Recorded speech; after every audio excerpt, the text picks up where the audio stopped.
The grocery store line stretched longer than usual on that cold Thursday evening.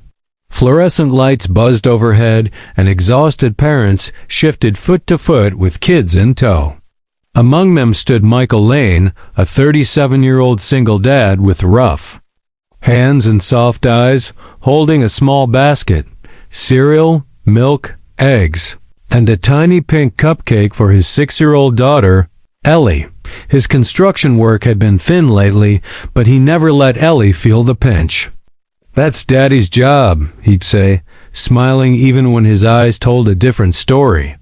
Ellie, twirling beside him in her oversized jacket, looked up and asked, "Can we get the sparkly yogurt this time, Daddy?" He hesitated, smiled faintly, and nodded. He didn't have much, but love wasn't on a budget. 2 spots ahead in line stood a woman in a tailored coat, clutching an expensive leather bag, sunglasses still resting atop her sleek dark hair. Despite being indoors, Julia Camden, CEO of the high-end retail giant Elosia, was on an unplanned visit to town. No entourage, no cameras, just a woman trying to feel normal for a night. No one recognized her, which is exactly what she wanted. Her card held organic greens, almond milk, and overpriced bottled water. But her eyes kept drifting back to Michael and his daughter. The warmth between them felt like something she hadn't seen in years. When Julia reached the cashier, she realized her wallet wasn't in her purse. Her assistant must have taken it earlier that morning when she'd swapped bags.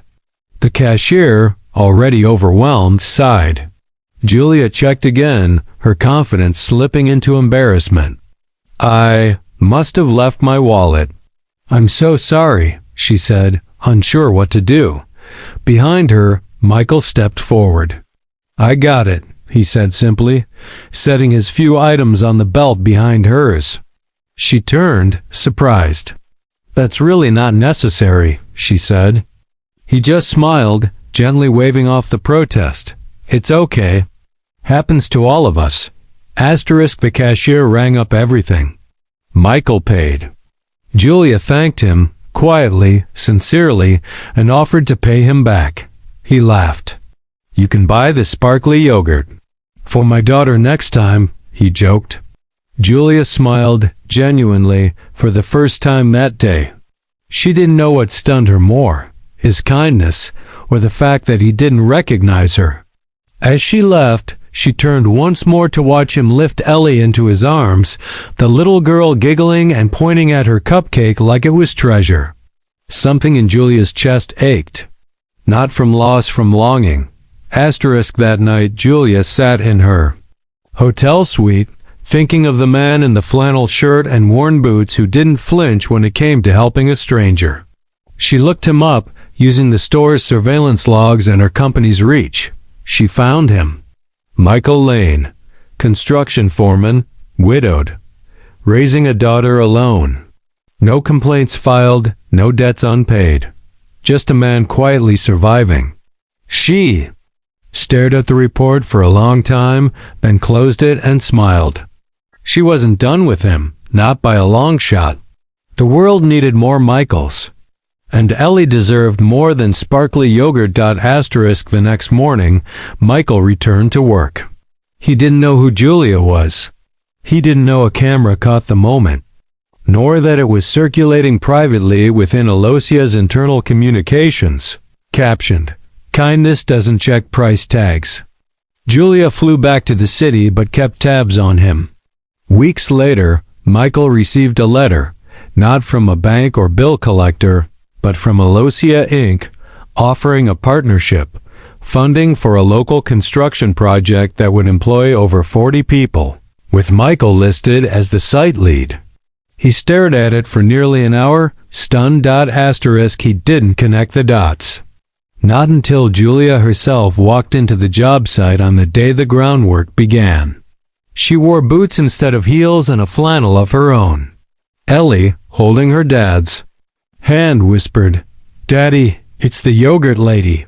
Michael blinked. "Miss Camden?" She nodded. "Thought I owed you a yogurt." He laughed. a full, honest laugh that hadn't come out in months. The workers around them watched, unaware that the quiet man who had paid for a CEO's groceries just got handed a life-changing opportunity because he gave without asking anything back. Michael's project turned into a huge success. Julia didn't just invest in the job site, she mentored his small team, introduced them to new tools, systems, and even sponsored scholarships for Ellie's future.